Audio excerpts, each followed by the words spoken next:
Olá, gente, tudo bem? Sejam bem-vindos ao Na Ponta do Lápis, o webcast da Fast Co Money, a editoria de economia e finanças da Fast Company Brasil, com o oferecimento do Santander.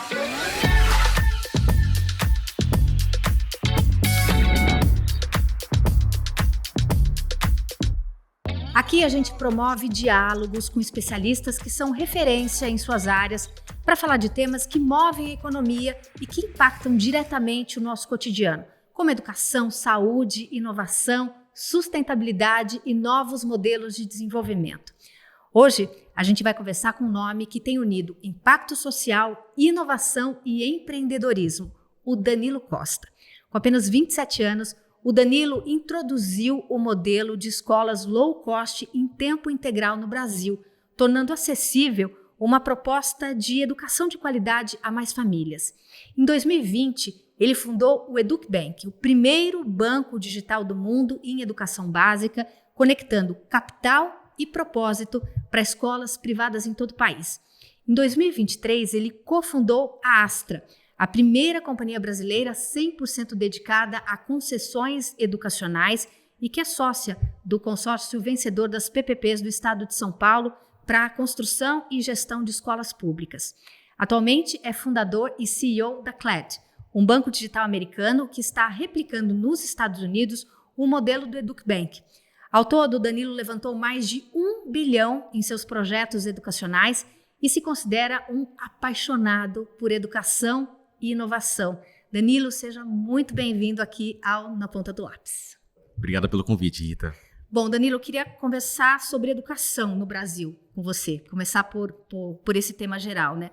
A gente sabe que é um direito de todos, mas também sabe que acaba sendo uma questão de privilégios, né? Quais são os desafios que a educação no Brasil enfrenta, ao seu ver? Perfeito.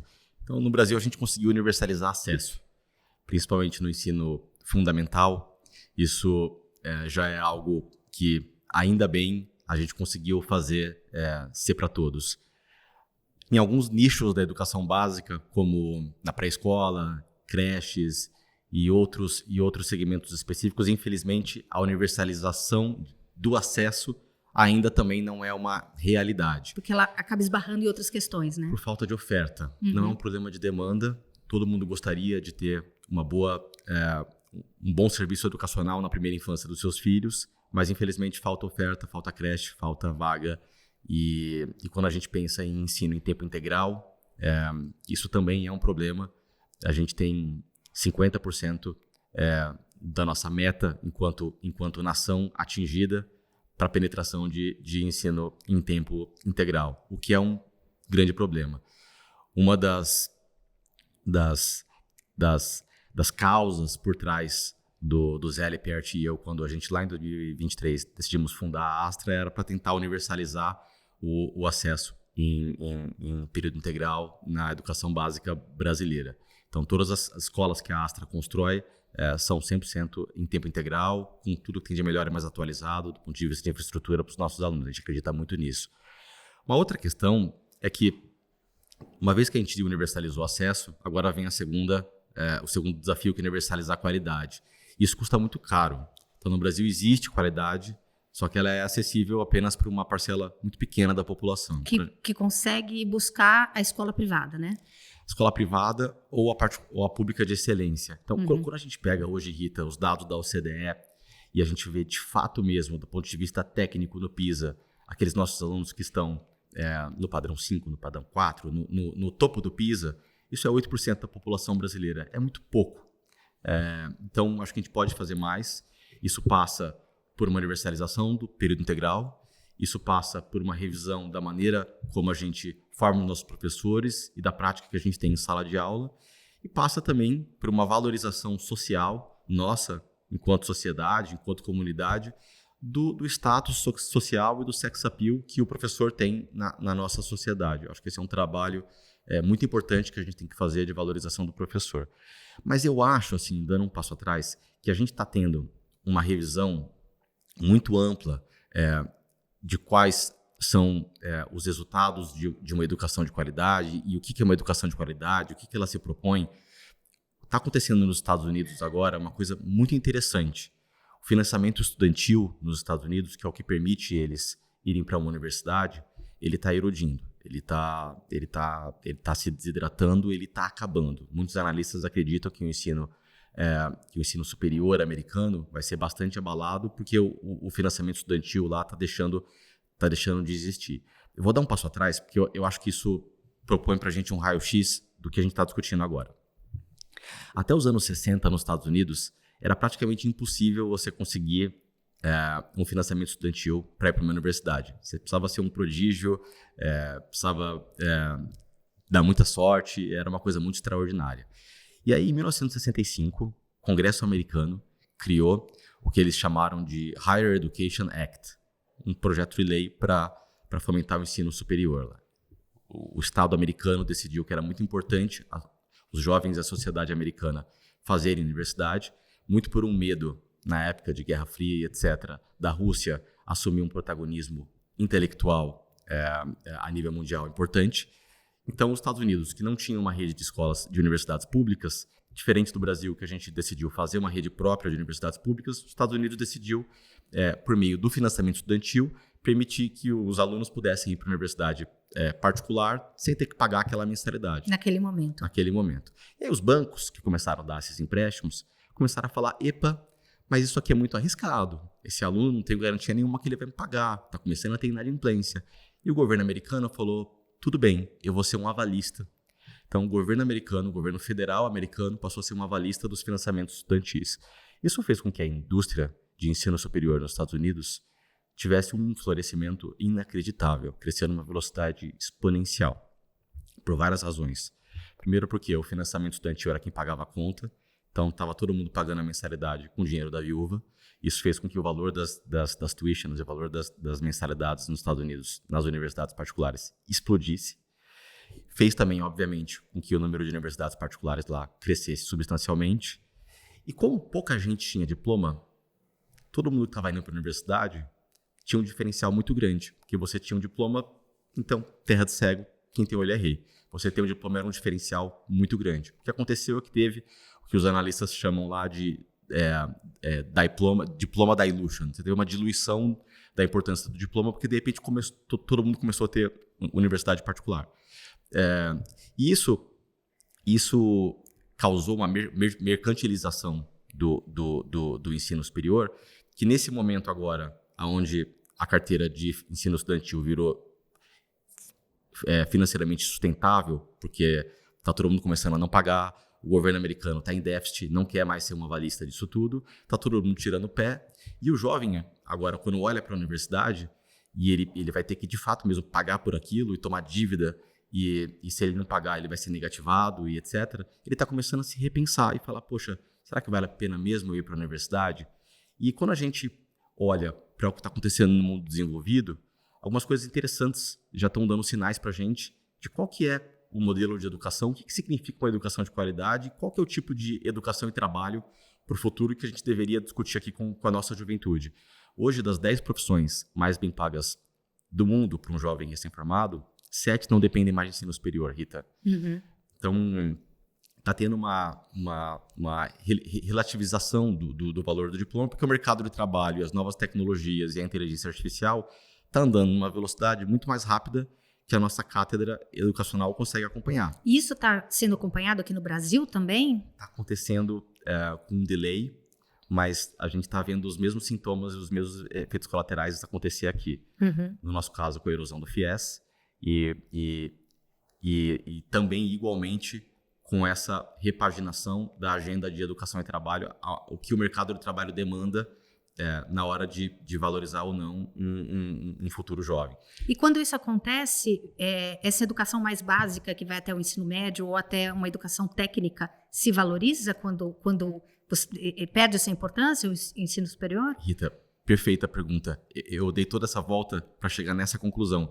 Eu acho que o ensino médio é a nova universidade. Uhum.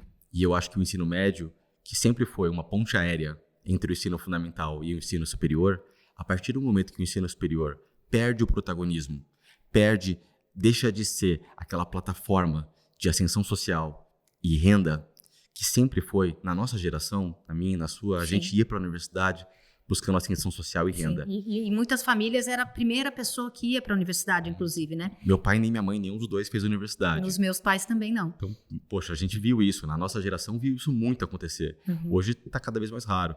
Mas independentemente disso, o que está acontecendo é que as profissões estão mudando. Então, quando o jovem que hoje está lá no ensino fundamental se pergunta o que ele quer ser, os exemplos que ele olha, e acho também que as redes sociais não ajudam, né? Porque tem muita história de vencedor, tem muito falso sucesso, e isso confunde. E sucesso muito rápido, sem esforço, rápido, né? Confunde. Então, infelizmente, isso também não ajuda, e isso muitas vezes causa um desserviço. Mas tudo para dizer que o ensino médio hoje, ele deixa de ser uma ponte aérea entre o ensino fundamental e o ensino superior, como sempre foi na nossa geração, e ele passa a ser um espaço onde o jovem se pergunta, o que eu vou fazer? What's next? Né? O que tem depois daqui? O que eu vou fazer? O que é sucesso para mim? E muitos estão, infelizmente, evadindo. Então, a gente está tendo uma evasão muito grande, muito porque estão perdendo a conexão, o vínculo, o valor de longo prazo percebido, uma vez que se está lá.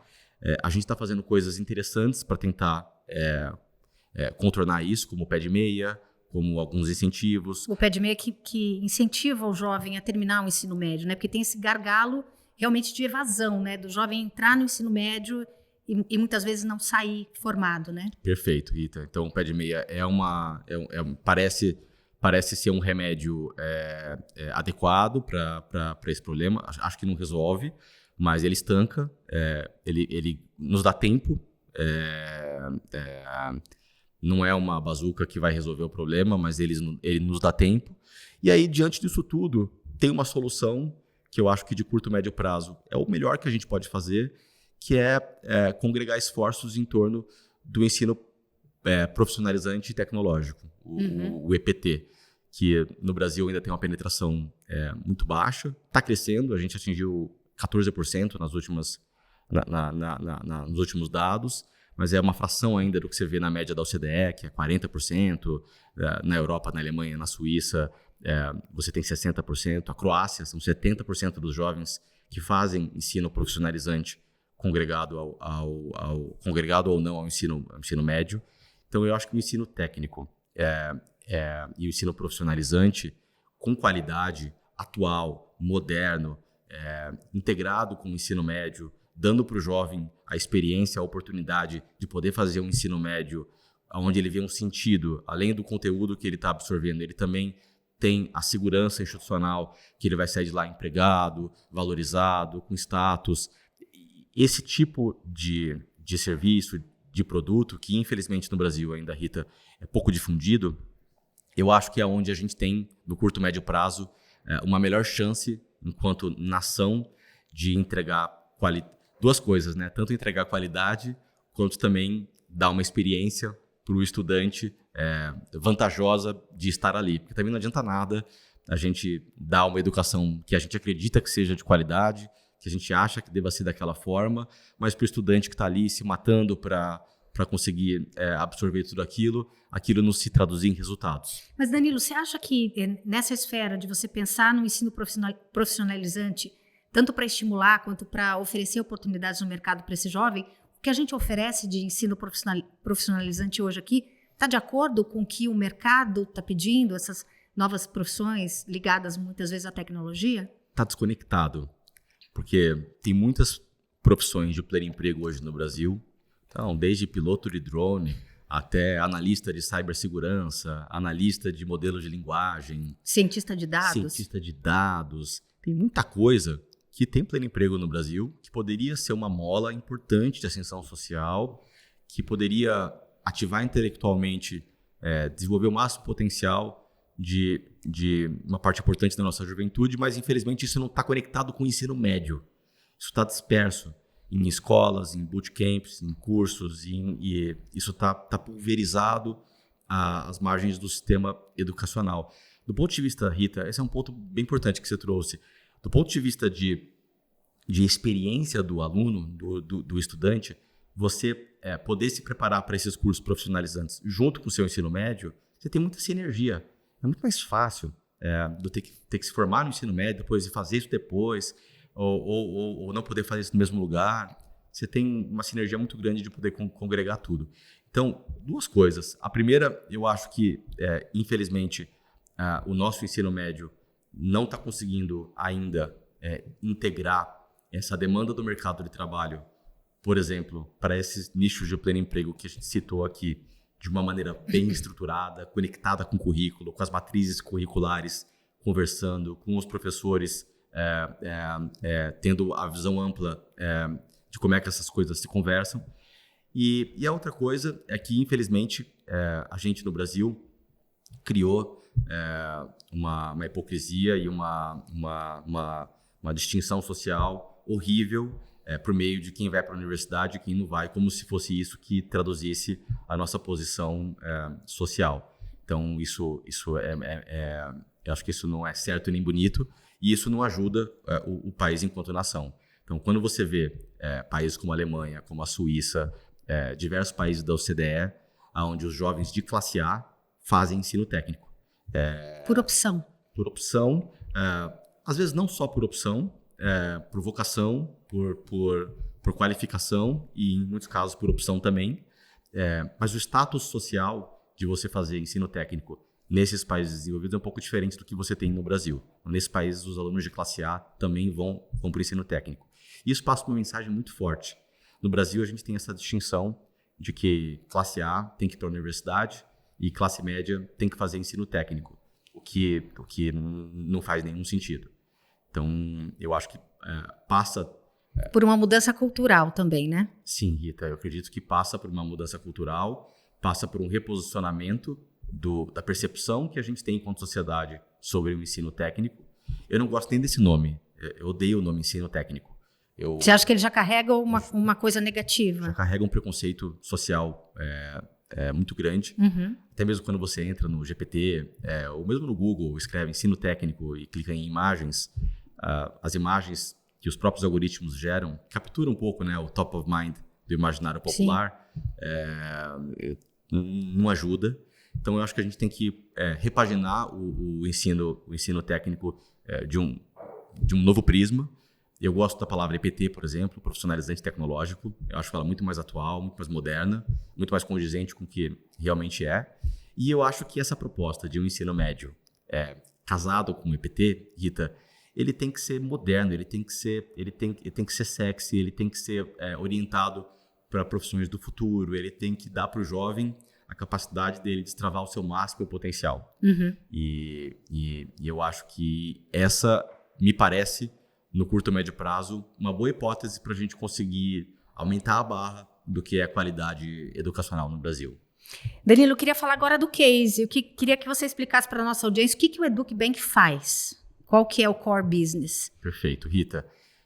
Quando eu fui mantenedor escolar, eu senti uma dor muito grande, porque ao longo do ano letivo eu percebia que as famílias atrasavam as mensalidades escolares, mas aquilo não necessariamente representava uma inadimplência, porque na rematrícula a maior parte das famílias quitavam aquilo que elas estavam em aberto com a escola para poder rematricular os seus filhos para o ano letivo do ano seguinte. Uhum. Então, ao invés de uma inadimplência, eu comecei a perceber que aquilo era uma sazonalidade. Só que o fato da gente ficar com aquele buraco no caixa, Rita, ao longo do ano... Da empresa, a escola. A escola. Eu percebi que a gente tinha que fazer todo o investimento em capital de giro, que se a gente estivesse fazendo aquele investimento para construir uma biblioteca nova, para construir um ginásio novo, para abrir um campus novo, para investir em professor, a escola iria destravar. Uhum. E, ao mesmo tempo, percebi que 40% do tempo do diretor da escola, ao invés de estar focado na sala de aula, por causa dessa dinâmica financeira dos atrasos, acaba sendo dragado para assuntos financeiros, ao invés de ser a educação, que é o que realmente importa. Então você notou que ali havia um esforço muito grande das famílias de procurar uma instituição privada e que isso tinha um peso muito grande no orçamento familiar, e ali no meio do caminho eles acabavam ali, o cobertor era curto, né? Acabava não pagando a escola, atrasando uma ou duas mensalidades, e aí no final dava aquele sprint para conseguir rematricular. Completamente. E isso tinha impacto, obviamente, nas famílias, né? Porque ninguém fica tranquilo sabendo que está inadimplente com a escola do filho, e um impacto muito grande também para as instituições de ensino. Completamente. Foi esse o cenário que você observou? Esse foi o raio-x. E eu percebi que os bancos não eu consegui proporcionar essa linha de crédito, não por falta de intenção. O Santander, inclusive, foi um dos bancos mais legais e que, na época, mais deu lugar de fala para a gente falar sobre educação, e hoje é um banco super parceiro do EducBank, inclusive. E o que a gente percebeu é que um banco digital orientado 100% para a educação básica, que através de um banco de dados específico com os dados da escola, conseguindo entender qual é a qualidade operacional e a realidade de cada escola e suportando ela financeiramente, garantindo que mesmo que as famílias não paguem ou atrasem as mensalidades, ela receba o valor integral de todas as mensalidades, ou seja, a gente passa a assumir esse risco financeiro pela escola, fazendo com que o foco e a energia do diretor da escola volte para a sala de aula, volta para aquilo que ele ama fazer. A escola respira. A escola respira. E a sua experiência como diretor de escola muda completamente. Rita, você volta a fazer o que você ama. E fazer uma hora do que você odeia versus uma hora do que você ama, o resultado é completamente diferente. E com quais escolas vocês trabalham? Hoje a gente tem, o EducBank tem escolas no Brasil inteiro, em todos os estados brasileiros. Tem uma faixa ali de mensalidade média dessas escolas que procuram vocês? Esse é um grande acerto do modelo de inadimplência zero que a gente inventou ali em 2020. Nada mais é do que uma linha de crédito com um meio de pagamento e um ERP, um software de gestão para a escola, tudo verticalizado numa única plataforma. Um grande acerto dessa plataforma, que no final do dia nada mais é do que uma linha de crédito com um meio de pagamento e um software de gestão, tudo integrado no mesmo sistema para a escola.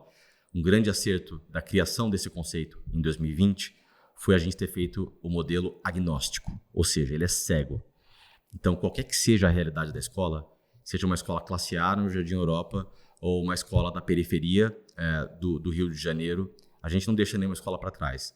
Então, a gente olha a realidade daquela escola, precifica isso por meio de dados no risco percebido, tendo em vista aquela realidade, e a gente propõe para aquela escola uma taxa que reflete o risco que ela possui.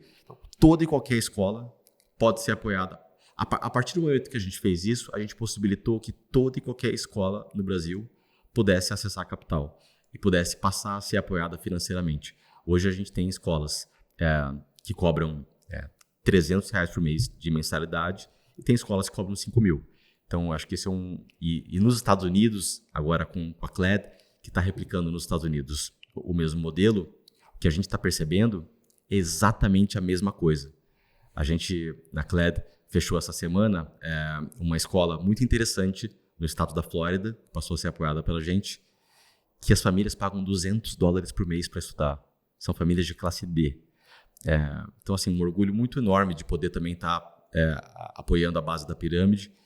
A escola custa $10 mil por ano para você estudar, mas o governo dá auxílio financeiro e você tem linhas de apoio governamental para as famílias poderem estudar, onde 80% é subsidiado. Então, a família acaba com $2 mil por ano podendo estudar numa escola particular. Então, essa é a beleza desse modelo. Ele é muito democrático e o impacto social é enorme. Então, o relacionamento do EducBank é com a escola, não é com a família. Perfeito. A família não tem nem contato com vocês. É uma coisa de EducBank com instituições de ensino. É B2B. Uhum. É um modelo B2B. Isso permite uma escalabilidade muito grande. Óbvio que num segundo momento, você passa a ter um relacionamento com as famílias para você passar a ser o meio de pagamento e a plataforma financeira por meio da qual elas pagam as mensalidades, elas interagem financeiramente.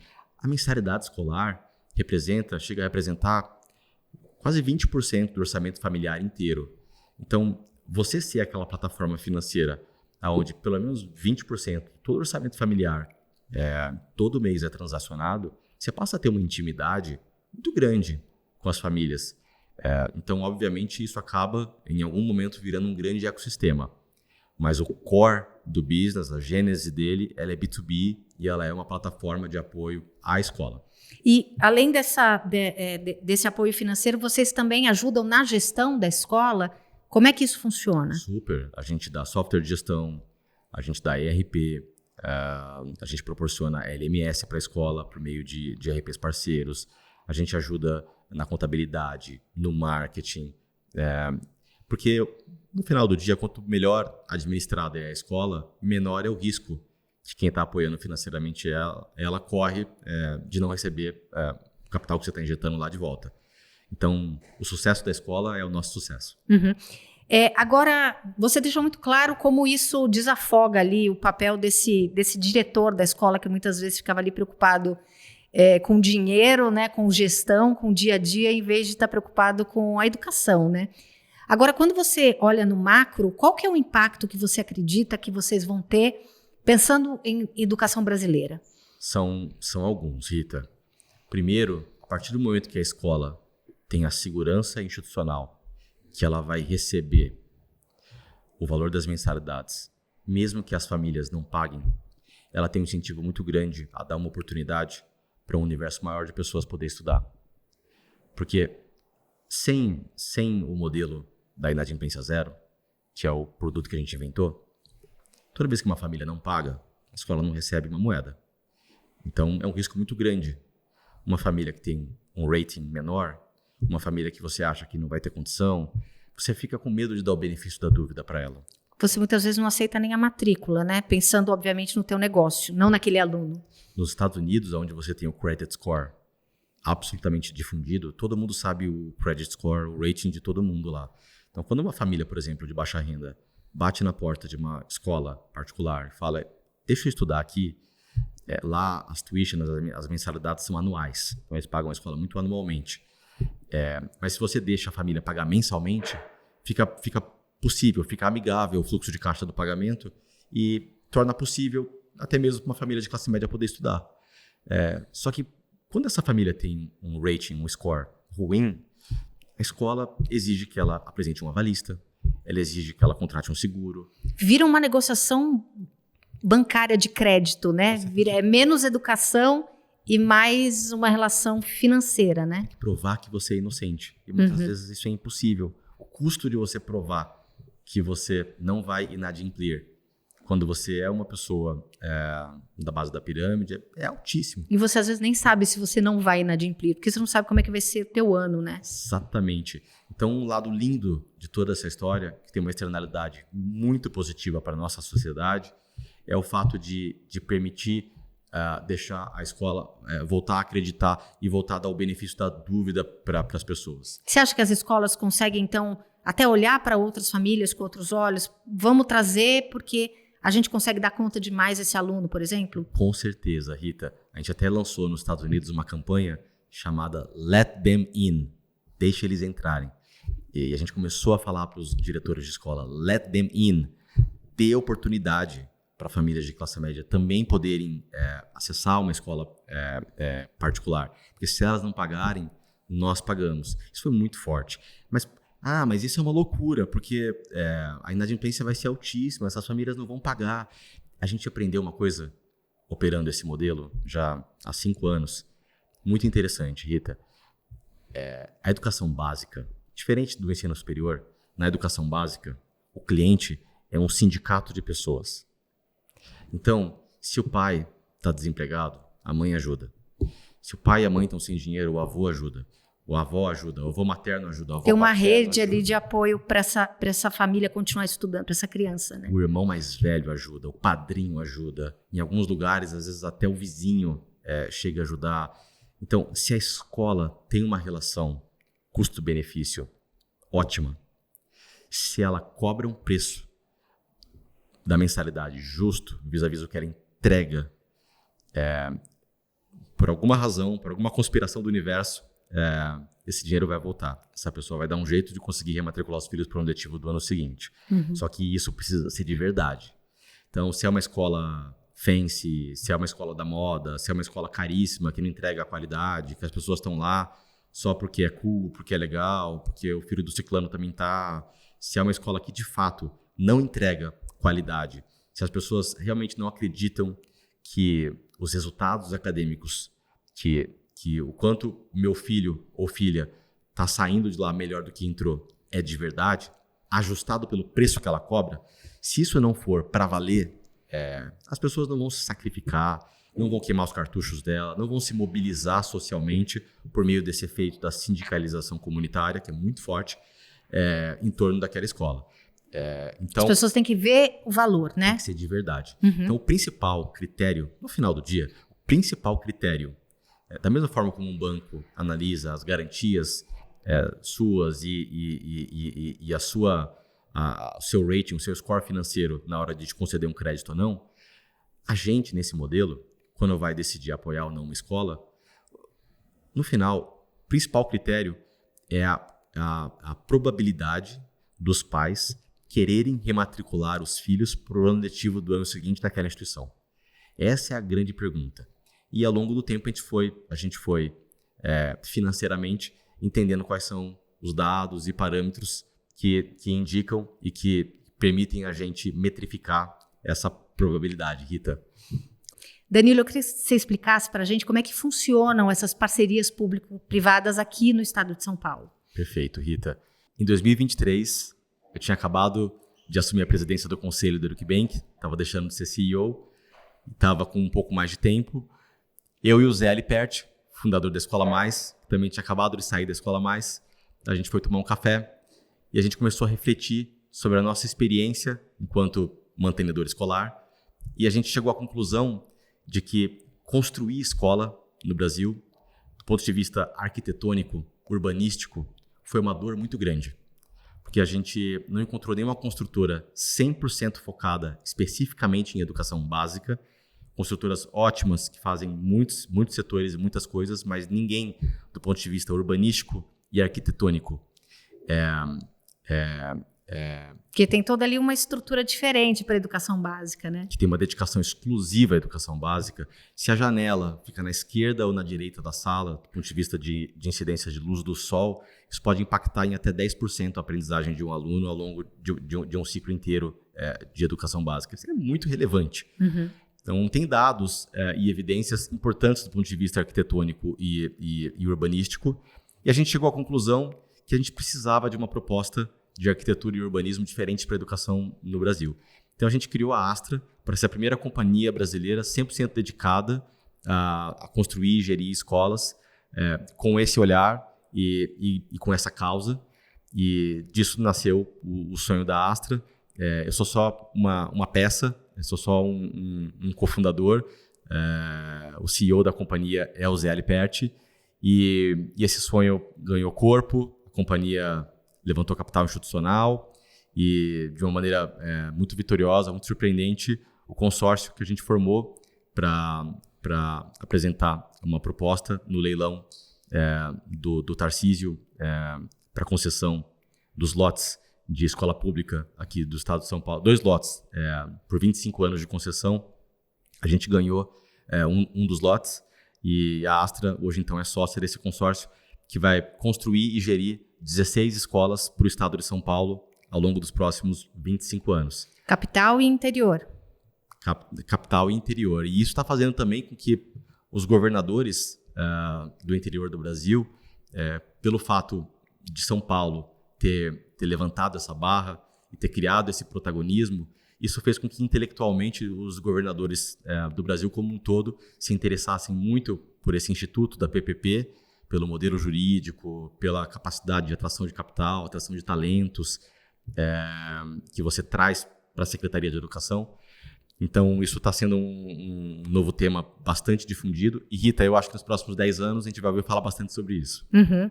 Ô Danilo, e para você construir uma escola tem muita coisa em jogo, né? Como é que está o cronograma, assim? Mais ou menos em quantos anos vocês acham que as primeiras escolas nesse modelo de PPP começam a ser inauguradas aqui em São Paulo? Perfeito, Rita. Você tem os primeiros 2 anos, que é um ano de construção, que é um ano que a gente chama do ano do CAPEX, onde você tem que colocar toda essa infraestrutura de pé. E são escolas em padrão internacional de qualidade, são escolas com o que tem de melhor e mais atualizado. São escolas que vão ser melhores do que muita escola particular. Uhum. Vai ter um orgulho muito grande para o estado de São Paulo de ver essas escolas. E, ao mesmo tempo, uma vez que isso está construído, tem todo um papel de gestão e operacionalização dessas escolas pelos 25 anos restantes. Então, é um modelo que tem uma segurança jurídica muito bem montada Isso faz com que a qualidade dos players, das empresas, das companhias que participam dessas concorrências seja diferenciada. E também um alinhamento muito grande com o pedagógico, uma vez que a gente assume somente as atividades meio. Então, nenhuma atividade de sala de aula, nem nenhuma atividade pedagógica ou docente passa a ser operacionalizada ou assumida por nós. Isso então, continua sob ali a Secretaria de Educação do Estado de São Paulo. Perfeito. E o que essas escolas vão ter de diferente? Você falou que vão ser melhores que escolas privadas. O que essa estrutura nova está pensando de diferente? Infraestrutura, orçamento e todas elas em período integral. Sim. E uma escola em período integral, ela precisa ter uma infraestrutura para receber essas crianças em período integral, né? Completamente. Desde a alimentação até a experiência de sala de aula. A intensidade que você tem com a escola, ela não é só vezes 2, né? Não é só o dobro do tempo. É muito mais do que isso. Então, é uma pena que o Brasil ainda esteja muito abaixo do que a gente deveria em período integral. O Denis Misnin, da Fundação Lema, contou um caso interessante. Teve uma conferência de ministros da educação, onde alguém do Brasil, depois de uma discussão, comentou curiosamente: nossa, que legal, nos países de vocês, todas as escolas são em período integral. E aí ninguém entendeu o que ele quis dizer. E aí ele falou: não, é que no Brasil as escolas são meio período. Aí também ninguém entendeu o que ele quis dizer. Aí o pessoal falou: no Brasil vocês têm meia escola? E ele falou: eu acho que é isso. Eu não tinha pensado por esse ponto no Brasil. Porque culturalmente essa questão do período integral está muito internalizada nos outros países, né? É o normal. É o normal. Bom, queria muito agradecer, muito obrigada por essa conversa, o Danilo Costa, fundador do EducBank. Foi um prazer recebê-lo aqui no Na Ponta do Lápis. Obrigado pelo convite. Parabéns pelo projeto, Rita. Obrigada. Bom, eu agradeço também a você que acompanhou esse encontro e fica o convite. Não deixe de conferir os outros episódios do Na Ponta do Lápis, o webcast que é produzido pela Fast Company Brasil e que conta com o oferecimento do Santander. Obrigada pela companhia. Até a próxima.